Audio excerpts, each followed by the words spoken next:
ng cabinet secretary. Ano na po yung naging action niyo po? Kausap ko lang at siyempre, willing naman tayo eh. We'll comply. Comply tayo.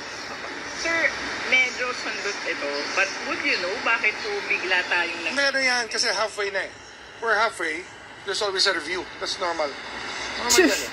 Para Sinungaling ka talaga? Para normal. Iba kasi siyempre kanya-kanya leadership style yan. Pero sir, may mga lumalabas pong report. Sir, order pala si Marcos ng resignation order sa mga secretary. Ng isang specific na person. Ay, wala akong idea. Wala akong idea. Sir, ready pa kayo to take on another role in the administration? I'm a soldier. I'm a soldier. Wow. I serve the president. I'm at his beck and call and I serve at his pleasure. So, ano naman? Okay tayo. Sir, any role? Of course, we're willing to undertake any role. But sir, do you think it's necessary na gawin ni Pangulo to just to check the performances of every cabinet? I think that it's something that's given to him as a leader of this country to have the best people he trusts to keep running the government with him. So, talaga we give him the full trust and confidence. So, the same way he gives it to us. Kaya dapat kami talaga. We just follow the leader. And lahat kami dapat mag-comply siya. Everybody just complies. Dapat kayo mag-resign lahat. Other topic, okay lang po ba? Yan yun. Rimulya. Rimulya. Lahat kayo, mga sekretary ni Marcos Jr. ay dapat wag nang magpakapala ng mukha. Kasi nag-order na pala si Ngagva ng resignation sa inyong mga kabinete. Resign ka na. Una kang mag-resign. Dahil itong gobyerno ni Bangag Marcos Jr. Kaya palpak. Dahil isa din yan sa inyo, mga kabinete, na mga inutil.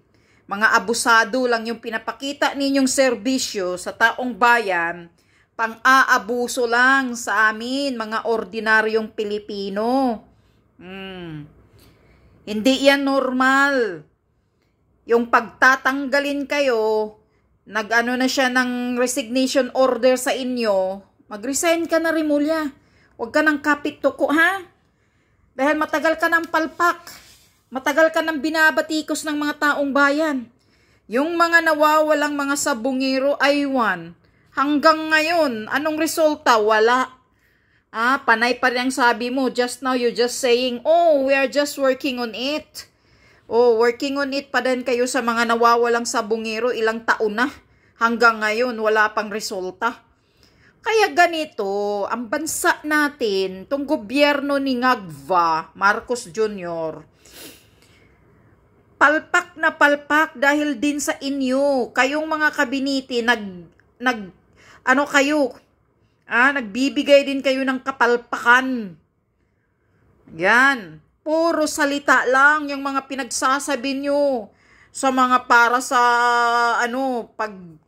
Diyos ko po, Rimulya, mauna ka nang mag-resign. Kasi nga si Sony Angara ay magre-resign na rin. Magbibitiw na rin ang appointed na bagong Department of Education. Nag-order si Ngagva ng resignation order sa inyong mga kabinete, meaning to say, all of you, lahat kayo mga kabinete, resign. Kasi wala kayong mga silbi. Nagiging inutil itong gobyerno ni Bangag dahil din sa inyo. Wala kayong ginagawa kundi pakitang tao, kundi power tripper, hindi sinsirong nagserbisyo para sa kapakanan ng mga ordinaryong Pilipino. Kaya mag-resign ka na, Rimulya, ha? Huwag ka nang magkapituko at huwag ka nang magsasabi pang maraming salita. Dahil unang-una, ikaw ang palpak dyan na DOJ. Yan ang tandaan mo. Kaming lahat, mga ordinaryong Pilipino, nakikita namin na ikaw bilang sekretary ka dyan, sa Department of Justice, isa kang palpak. Isa kang palpak. Yun lang kang Attorney Tibis, power tripper ang ginagawa mo.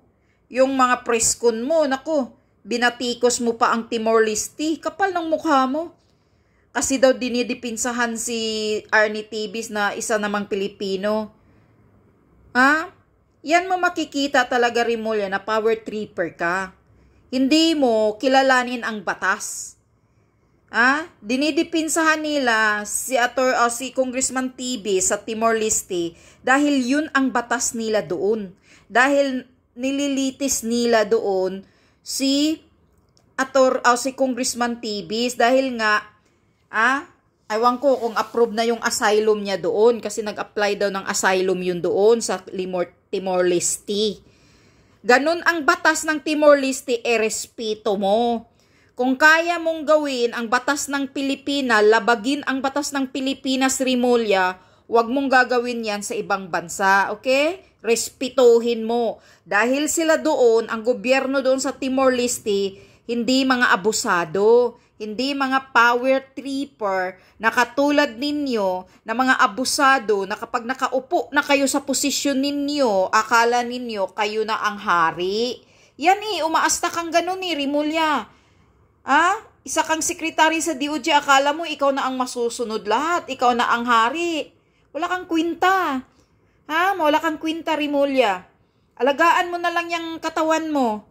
Dahil isa na lang, sabi pa nga ni Maharlika, isang uod na lang ang hindi nakaperma sa'yo. Baka habulin ka na ng lupa. Resign na, Rimulya. Huwag ka nang magpakapal ng mukha, okay? Resign. We want you to resign. Siguro natuktok, siguro nabunggo ang kabilang utak ni Marcos Jr. ni Vangag. Kaya nag-order ngayon ng resignation sa mga kabinete niya. Yan. Sana nga lahat kayo mag-resign. Kasi lahat kayo walang kwinta sa gobyerno ni Ngagva. Puro palpak, puro bagsak. Kaya nga, ang ratings ni Ngagva, wala nang nagtitiwala. Dahil isa din yan sa inyo, mga kabiniting nag-contribute ng kapalpakan sa gobyerno ni Marcos Jr. Yun. Ano bang naresolba mo, Secretary Rimulya? Ano ba ang nabigyan mong solution sa lahat ng mga nangyayari sa bansa? Wala Yung mga nawawalang sa bungiro, kawawa yung mga pamilya. Hanggang ngayon, panay ka lang, bibig mo, nagbubula-bula lang sa pagsasalita, pero wala kang solusyon na imbestigahan, na marami namang mga nangyayaring nagbibigay ng CCTV, na mga hinila-hila, may mga binitbit. Pero wala palpak, abusado. Yun. Resign, Rimulya. Huwag ka nang magkapit-toko. Dahil marami na kaming mga taong bayan, we don't like you. Okay, Rimulya? Resign.